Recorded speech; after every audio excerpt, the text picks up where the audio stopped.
I just got back from Texas, went out there to look at the wall and to visit our National Guard troops. We have about 300 that are out there right now, been there for months. And we got the best National Guard in the United States. They always rank first in readiness for year after year after year. Anyway, we flew in across hundreds of miles of desert.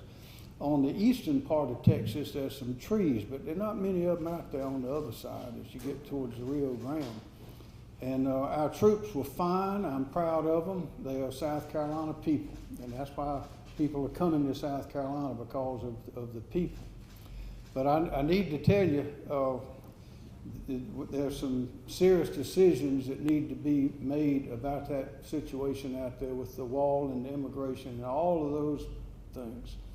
And some that I've seen so far have not been good decisions.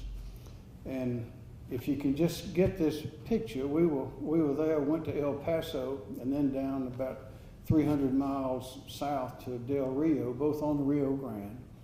And they had the wall 30 feet tall that had been built under the Trump administration.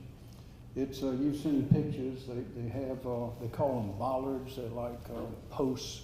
They're hooked together. Well, the concrete goes 6 feet in the ground. Tony is 2 feet thick, and as long as the wall is, and 6 feet in the ground. That's a lot of concrete. There are other fences and walls that have been there before that are not much good at keeping people from coming over, going across the river and coming over. And in fact, while we were in El Paso, we were on a ledge looking out over the area, pretty high up, and we turned our back and went over to the wall. And then as we came back to where we were, only about 100 feet apart, there were 3 folks that had just jumped the smaller wall and were headed into El Paso. And they were greeted by a helicopter, patrol truck, and 2 mounted Border Patrol people. But of course, don't want to get into all that right now, but we've made, I think that the Biden administration has made a very bad decision in stopping construction on that wall. And while we were there at both locations, we pulled up, there were big yellow excavators, tractors, all sorts of machinery, all of it just lined up, parked. They got the order some time ago to stop work, and they quit and walked away.